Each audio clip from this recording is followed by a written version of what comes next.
गोरखपुर के भटाट ब्लॉक के ग्राम सभा बैलों के सौरभ प्रजापति ने जब नीट की परीक्षा क्वालिफाई की तो परिवार में खुशी की लहर दौड़ गई। बताते चले कि 4 साल अथक प्रयास के बाद जब सौरभ प्रजापति ने 689 मार्क लाकर नीट की परीक्षा क्वालिफाई की तो बधाई देने वालों की कमी न रही। पेशे से हार्डवेयर की दुकान चलाने वाले पिता के आशीर्वाद के साथ लोगों ने उन्हें खूब बधाइयां दी। नीट परीक्षा क्वालिफाई करने वाले सौरभ प्रजापति की शुरुआती शिक्षा गांव के ही बीएम सिंह मेमोरियल पब्लिक जैसे स्कूल से प्रारंभ हुई और आज एमबीबीएस की पढ़ाई जैसे सफर तक पहुंच गई। सौरभ प्रजापति के घर पहुंचे एनपी न्यूज परफेक्ट ने जब उनसे बात की तो उन्होंने क्या कहा, देखें ये रिपोर्ट। क्या नाम है बाबू? मेरा नाम सौरभ प्रजापति है और मेरा इस साल नीट में 689 मार्क्स आए थे। कितने दिन से कितने सालों से तैयारी कर रहे हैं? कहाँ आपने तैयारी की, कैसे पढ़े और क्या सपना था आपका? मेरा सपना बस यही था कि मैं एक अच्छे मेडिकल कॉलेज से एमबीबीएस करूं और मैं इसके लिए पिछले 5 सालों से मेहनत कर रहा था। एक्चुअली बीच में लॉकडाउन की वजह से मेरी पढ़ाई कुछ डिस्टर्ब हो गई थी या फिर कह सकते हैं कंसिस्टेंसी नहीं थी कि मैं नीट में अच्छा स्कोर कर सकूं। लेकिन मैं पिछले 2 साल से लाइब्रेरी ज्वाइन करके अच्छे से मेहनत कर रहा था और इस साल मैंने टेस्ट भी कई सारे ज्वाइन कर रखे थे, कुछ क्लासेस भी की। मैंने कैटलिस्ट गोरखपुर में एक कोचिंग है, मैंने वहाँ पे टेस्ट भी ज्वाइन कर रखा था और क्लासेस भी मैंने किए थे। स्टार्टिंग में वहाँ के जो टीचर्स थे बहुत हेल्पफुल थे और वो मेरे सारे डाउट्स में मतलब मेरा सारा क्वेश्चन का डाउट जो था सारा क्लियर कर देते थे और टेस्ट के जरिए भी मैंने अपना मार्क्स बहुत इम्प्रूव किया है, क्योंकि मैंने किसी साल भी मतलब ऑफलाइन टेस्ट नहीं दिया था। लेकिन इस साल मैंने ऑफलाइन टेस्ट भी दिए थे और ऑनलाइन टेस्ट देने की वजह से मेरे नीट में मतलब इम्प्रूवमेंट बहुत हुई थी पिछले साल के कंपैरिजन में। तो ऐसे ऐसे मैंने पूरी मतलब नहीं, जैसे लॉकडाउन की आपने बात की है, लॉकडाउन में बच्चे पढ़े भी थे, ऐसा नहीं है? ऑनलाइन क्लास तो चल ही रही थी। लॉकडाउन में क्लासेस तो चल रही थी लेकिन घर पे वैसा माहौल कभी मिला ही नहीं। मतलब मैं चाहता तो पढ़ सकता था लेकिन घर का जो माहौल होता है वो कहीं ना कहीं आपको बाध्य कर देता है कि आप घर में मतलब रहें, सारी परिवारजनों की बातें सुने, तो पढ़ाई कहीं ना कहीं कम हो जाती है। मेरे ओपिनियन में अगर कोई बच्चा घर पे रह के पढ़ना चाहता है, अगर वो अच्छा है पढ़ने में तो पढ़ सकता है। लेकिन अगर आप घर पे नहीं पढ़ पा रहे हैं तो मेरे ओपिनियन से आप कहीं और जाके पढ़ लीजिए, या लाइब्रेरी हो या फिर कहीं स्कूल हो या कहीं भी कोचिंग संस्था हो जहाँ आपको जाना चाहें तो पढ़ सकते हैं। ये इंटर आप किस साल में किए? तो 2019 में। तो उसके बाद तो मालूम होता है ना क्या करेंगे, सपना होता है। तो क्या लगा आपको कि हम क्या करें ऐसा कि बने? इंजीनियर कोई बनता है, कोई एमबीबीएस की तैयारी करता है, तमाम चीजें होती हैं। तो उसमें क्या लगा आपको इंटर करने के बाद? मेरा बचपन से सपना था कि मैं इंजीनियर ही बनूं, क्योंकि मेरा मैथ बहुत स्ट्रांग था और मतलब मुझे मैथ बहुत पर्सनली बहुत अच्छा लगता था, क्योंकि इसमें रटने का नहीं होता था, जब मैक्सिमम सॉल्व करने का या फिर समझने का होता था। तो मुझे कभी ऐसा नहीं लगा। लेकिन मैं फिर कुछ कंडीशन और कुछ मोटिवेशन की वजह से मैंने मेडिकल फील्ड चुना और सोचा कि एक एमबीबीएस डॉक्टर बनूंगा। और सच बताओ तो मुझे 12 तक नहीं पता था कि मैं नीट की तैयारी कैसे करूं या फिर कहाँ जाऊं, क्या करूं। तो मैंने गोरखपुर में एक है कोचिंग। क्या सोचे आप? जैसे आप तो पहले तैयार नहीं थे कि हम नीट का परीक्षा क्वालिफाई करके जो है एमबीबीएस डॉक्टर बनेंगे, क्या सोचे आप उस समय? कैसे आपको ये माइंड आया? क्या भाई ने कहा, माता जी ने कहा, कहाँ से आपको ये प्रेरणा मिली कि आप डॉक्टर बनेंगे? मैं मम्मी के साथ गया था हॉस्पिटल बाबा राघव बीआरडी मेडिकल कॉलेज जो गोरखपुर में है। तो मैंने वहाँ एक छोटी बच्ची को देखा जिसको शायद दिमाग का कुछ प्रॉब्लम था और कहीं ना कहीं उसको देखने के बाद मेरे मन में एक ऐसा आया कि विचार कि मैं एक डॉक्टर बनूं और ऐसे बच्चे या फिर ऐसे पेशेंट को ट्रीट करूं जिनका इलाज अच्छे से नहीं हो पाता है, मैं उनका इलाज अच्छे से करूं और मैं एक अच्छा डॉक्टर बनूं, जो मतलब बहुत अच्छा डॉक्टर बनूं, ताकि मैं लोगों को अच्छे से इलाज कर सकूं। तो मैं घर पे आया तो मैं भैया से भी बोला, घर पे भी बोला, तो लोग मुझे शुरू में तो ऐसा बोले क्योंकि मेरा बचपन से मैथ स्ट्रांग था। अचानक बायो में चेंज करना, तो घर पे भी सारे लोग समझाएं कि अरे ऐसा मत करो, रिदम खराब हो जाएगा, ये हो जाएगा वो। लेकिन मेरे दिल में था कि मैं एक्चुअली मेरे दिल में बात हिट कर गई थी कि मुझे डॉक्टर ही बनना है। पहली बार जब तैयारी करके दिया तो मेरे 353 मार्क्स आए थे, यार 353 मार्क्स आए थे। तो उस समय मुझे पता भी था, क्योंकि मैं हिंदी से एक तो इंग्लिश में ट्रांसफॉर्मेशन करना, हिंदी मीडियम से पढ़ के इंग्लिश मीडियम में जाके पूरा समझना, मुझे पता था मुझे पहले साल में नहीं होगा। लेकिन उसके बाद अचानक कोविड आ गया तो लॉकडाउन लग गया। अब लॉकडाउन में 2 साल 1.5 साल कैसे निकल गए पता ही नहीं चला। आप तो दूसरे साल फिर बैठे कितना तो आया? फिर दूसरे साल लॉकडाउन में ही बैठा तो ज्यादा कुछ नहीं पढ़ा, लेकिन जो भी पढ़ा था उसके हिसाब से मेरे 415 मार्क्स आए थे। मतलब पहले साल से दूसरे हाँ। साल में बढ़ा, हाँ, तो ऐसे बढ़ते गया हर साल। हर साल बढ़ते गया, क्योंकि तीसरे साल 495 नंबर आए थे और चौथे साल 552 नंबर आया था हाँ, और इस बार 689 मार्क्स आए हैं। तो इस बार तो क्या क्या लग रहा है आपको, कैसा लग रहा है? अच्छा लग रहा है, लेकिन ये है थोड़ा मार्क्स में अगर और अच्छा आता, मार्क्स मतलब रैंक अच्छा आता तो और अच्छा लगता मुझे, एक अच्छे मेडिकल कॉलेज में या एम्स में एडमिशन मिलता।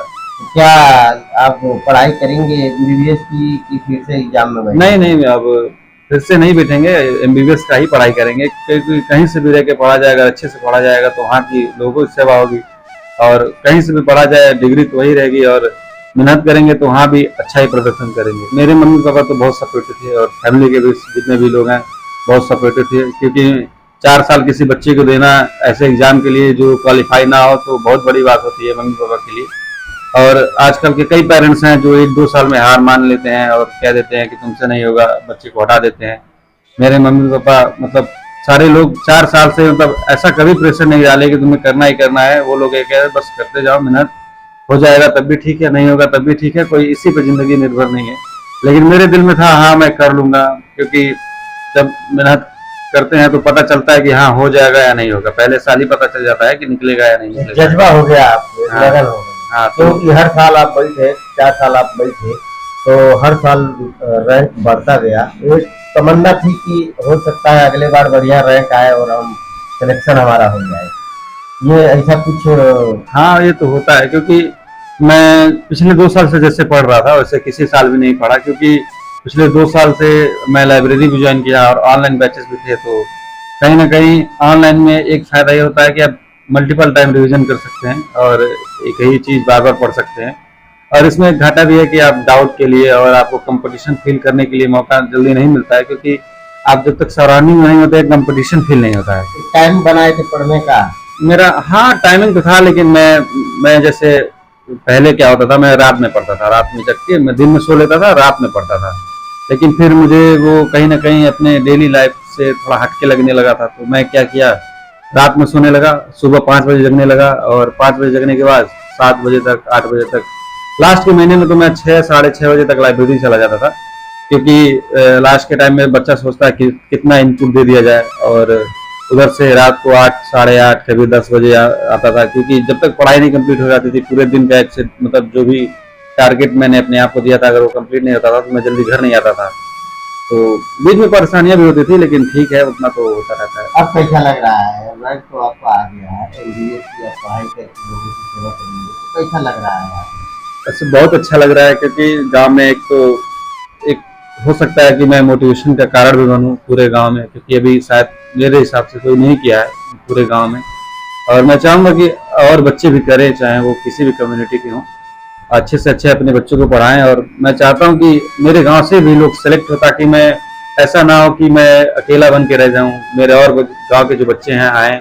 और मैंने खुद एक बच्चे को मैंने मोटिवेट करके उसको भेज रहा हूँ पढ़ने के लिए, मैं उसको हेल्प भी कर रहा हूँ जहाँ तक हो रहा है अपने पर्सनल लेवल में। कोई और बच्चा हो जो गाइड लेना चाहे मैं कर सकता हूँ, किसी भी बच्चे को मैं चाहूंगा कि मेरे गांव से और बच्चे हों, ताकि मेरे गांव का नाम रोशन हो। शुरुआती शिक्षा कहाँ से आप लेंगे? BM Singh memorial public school, मैंने 9th 10th 11th 12th पढ़ा था। उसके पहले जो था और कॉलेज है, गांव में ही कॉलेज है, मैंने मतलब गांव में ही रह के मैंने पढ़ा है बचपन से, कहीं बाहर नहीं गया। जैसा कि आप हमारे घर आए हमारे भाई का इंटरव्यू लेने के लिए, बड़ा अच्छा लगा। क्या भाई का क्या नाम है आपका? और सौरभ प्रजापति, जिसका इस बार ऑल इंडिया रैंक 5243 आया हुआ है। तो टोटल जो मार्क्स है 689 है। और एक प्राइड फील हो रहा है हम लोगों को, हमारे पूरे परिवार को, हमारे बीच का लड़का, हमारे घर का लड़का इतने बड़े टफेस्ट, इंडिया टफेस्ट एग्जाम में इतना अच्छा नंबर स्कोर किया है और एमबीबीएस में एडमिशन लेगा, समाज सेवा और देश सेवा में आगे बढ़ेगा। तो आपने जो है इसको किस तरह से रास्ता दिखाया? देखिए, जब सही अच्छा है कि शुरू से सौरभ काफी बेहतर था पढ़ने में, और अच्छी बात ये थी कि लगनशील था ये, और कभी जो भी काम दिया गया उस काम को बहुत डेडिकेशन के साथ करता था। तो एक होता है ना कि जब घर का कोई लड़का पढ़ने में अच्छा होता है तो पूरे जो घर के गार्जियंस होते हैं, पेरेंट्स होते हैं, या जो भी अगल बगल के लोग होते हैं, पॉजिटिव एनर्जी आ जाती है और उसको सभी लोग सपोर्ट करते हैं। तो शुरुआती दौर में एक्चुअली इसका टारगेट था इंजीनियरिंग लाइन में जाने का, और उसके अकॉर्डिंग ही प्रिपरेशन चल रही थी। जैसा कि अभी हमारे भाई ने जिक्र किया कि जो है हमारे तैयारी इंजीनियरिंग लाइन की थी, जेई की थी, लेकिन अचानक से प्लान बन गया मेडिकल लाइन में जाने का। इसके पीछे इन्होंने जो स्टोरी शेयर किया वो काफी समझिए कि इमोशनल स्टोरी है। इनके मन में जागा कि शायद अगर मैं इस फील्ड में आ जाऊं तो मैं ऐसे बहुत सारे बच्चों का, बहुत ऐसे गरीबों का, बहुत ऐसे असहायों का मैं अपने दम पर एक बेहतर इलाज कर पाऊंगा और समाज को एक नई दिशा दे पाऊंगा। इसलिए इसने उसी दिन प्रण किया कि भैया जो भी कुछ हो, मुझे फाइनली मुझे डॉक्टरी फील्ड में जाना है, क्योंकि अगर हम इंजीनियरिंग फील्ड में जाएंगे तो शायद हम पब्लिक सर्विस नहीं कर पाएंगे, पब्लिक की सेवा नहीं कर पाएंगे। लेकिन अगर हम मेडिकल फील्ड में आते हैं तो मेरे हाथ में पब्लिक की सेवा करने का अवसर रहेगा, और हम अपने हिसाब से पब्लिक की सेवा जैसे चाहेंगे वैसे कर पाएंगे, इससे लोगों की मदद हो पाएगी। तो एक बहुत बड़ा प्रेरणा का कारण वो घटना बनी जो इन्होंने मेडिकल कॉलेज में देखा, एक पेशेंट के साथ जो चीजें हो रही थी। कैसा माहौल है परिवार में? परिवार का माहौल सर शुरू से बहुत अच्छा है, नहीं जी, भाई और जो है नीट का परीक्षा क्वालिफाई, बहुत अच्छा माहौल है सर, बहुत अच्छा माहौल है। हम लोग बहुत प्राउड फील कर रहे हैं, पूरे परिवार में खुशी है, हमारे रिश्तेदारों में बहुत खुशी है, हमारे गांव के परिवारों में भी बहुत खुशी है, गांव में भी बहुत सारे लोग हैप्पी है, बहुत सारे लोग घर पे आके बधाई दिए हैं, बहुत सारे लोगों ने मोबाइल पे बधाई दिया, बहुत सारे जो हमारे नातेदार बाहर दूर में है उन्होंने भी फोन के माध्यम से बहुत सारा बधाइयां उन्होंने भेजा है, और इनके अग्रिम भविष्य की शुभकामनाओं के साथ उन्होंने बहुत सारी बातें भी कही है। और हम उम्मीद करते हैं कि जो सोच लेकर के मेडिकल फील्ड में जा रहे हैं उस सोच को ये पूरा करें और लोगों की आशाओं को पूरा करें। जी। NP news perfect, Imtiyaz Ahmad, Gorakhpur.